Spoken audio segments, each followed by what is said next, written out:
this is KJ Vlogs, a Filipino reactor based here in Saudi Arabia, and welcome back to my channel. Agad-agad gawin natin ito yung reaction video, itong Kat Den na bagong ganap for today's video. Titingnan natin kung ano yung mga chismis and everything. So without further ado, let's all watch this. Parang maganda tong interview na to.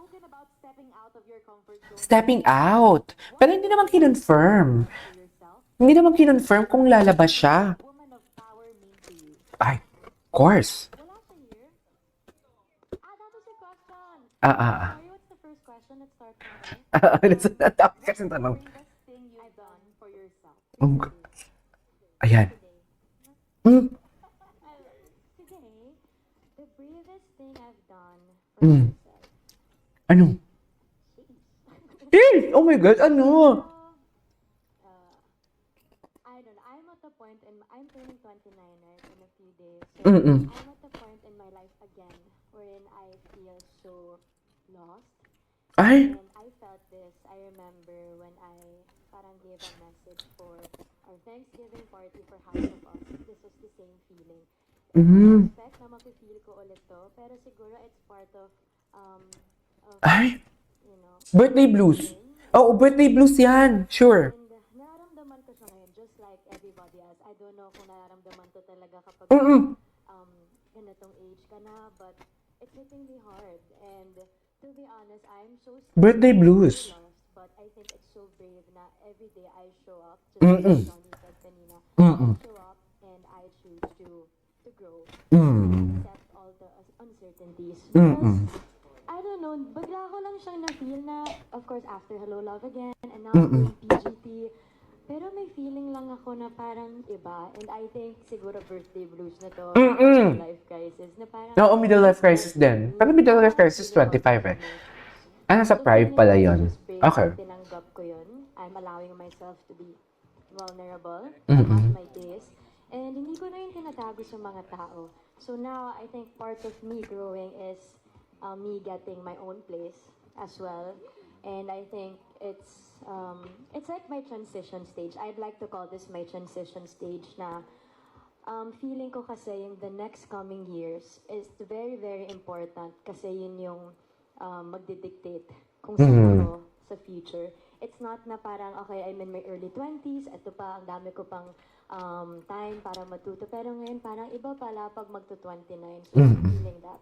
So, feeling ko getting my own place, it's Getting my own place. for me, my family, Oh. my mom, but it's my way of getting to know myself more. Exactly. Yun pala yung reason. Akala ko naman sa work. I can do it. Oo. You can do it. You can do it. Therefore, I'm just very open and I'm You can do it, Kat. So wish me luck in the coming months. I'm just accepting and I just want to feel everything right now. Next question po, Miss Kat. Sorry, may next question ka pa. Yes po. Sorry. What does being a woman of power mean to you? Woman of power. Ang talino niya, no? A woman is so powerful every time she helps other women. That's my personal answer. Kasi, di ba, meron tayo the society, parang especially kaming mga Babae. Tayo. I don't know, sad lang na parang you're, kaya yung naglalagay ng Sakit. ano sa amin. Parang you're pitting Babae us sa babae ba? against each other. Parang you're giving us that ano na, okay, competition to, I have to be better than this, I have to be better than her. Parang, it's sad because Yeah, I do understand that. kami, mga babae, magsama-sama, parang we become more powerful. Yes. Iba yung feeling kapag siguro kaming mga babae, especially now, it's Women's Month. Sa lahat pala na nandito, Happy Women's Month. Women's man. If we just work together, kaming mga babae become so powerful. So instead of putting each other down, sana tayo mga babae magkaroon tayo ng safe space sa atin. Whether it's your family, your sister, a friend, or a mentor. Iba yung feeling kapag meron kang nakakausap na babae na pinapa-feel sa'yo na you're okay, you're doing a good job, you're safe here, we got your back. Yes. So sana, yun yung mas-spread natin, na instead of pitting us against each other, maybe we can just help each other, and let's just stop comparing women. Kasi hindi talaga yun nakakatulong. Sa feeling ko, hindi lang naman sa showbiz, pero sa inyo, sa work nyo, kahit saan tayo magpunta, meron kasing ganon. So True. sana mag-break yan, and unti-unti, parang don't use that to entertain people because I think women deserve better. Yeah.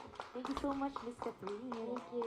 Ngayon, ano yung naiiba? What's the difference na ikaw naman yung tutulong sa pagsa-scout ng next great thing sa Filipino talent dito sa... Ang talino niyo sumagot, ah. Yeah, it's different. It's so different. You know, nag-set naman ako sa utak ko. Nag-set na ako na, okay, it's gonna be a different experience. Mm-mm. Pero iba pala, pag nandyan ka na, talaga. Alam mo yung minsan pag uwi ko from taping, iniisip mo pa, i-recap ko lahat ng mga nakita ko na performances that day. And then iisipin ko hanggang makashower, hanggang nasa bed. Talaga? Tama yung mga nabigay kong advice and yung mga yeses and nos na binigay ko that day. Because, like yung sinabi kanina, I think that was one of the first few questions. Meron kaming power to change a The person's light. dream or to Yes. make that dream come true. We can be part of that dream. So our yeses, it's so powerful. And yung no's namin, it's so hard to say no. Parang sinabi ko, kung ako lang siya na aska, Diyos ko, ang dali-dali kong patawanin, pasayahin. Pero kailangan din, syempre, we're here representing Filipinas Got Talent, and I'm one of the judges, so we have to perform as well. So siguro yun yung iba. So iba yung environment. But this time, ang galing niya kasi ang dami Ang galing niya din sumagot. natutunan Tsaka sa parang yung vibe niya mga talaga, no? Ang gaan talaga ng vibe ni Catherine ngayon. Ang laki ng pinagbago niya. sa kanila. Mm-mm. Then feeling ko, ang dami ko natututunan sa bawat Anyways, try natin yung iba. Ay! Hello! Wait lang, mali ang... Ayan. Ay! Kapit lang tayo, Ay! Kapit lang tayo, mga akla. Kaya natin to. Charis. Kaya natin to. Kapit lang. Kapit lang. Eto na talaga siya. Ay! Rowan Alden Richards nag-rehearse na. Ay, nag-rehearse. Sabi ko, So, nakita. si Agden yung mga post niya, ganyan. Actually, nagugulat din ako. Like, Bakit nagulat si ate girl? Pak! Girl power. Hindi mo kaya. Shoota kayo. Ang ganda ni Kat. Gwapo din ni Alden. Diba? Anyways, there you go guys. That is our for today's video. Kat Den compilation. This is KJ Vlogs and see you on my next vlog. Bye!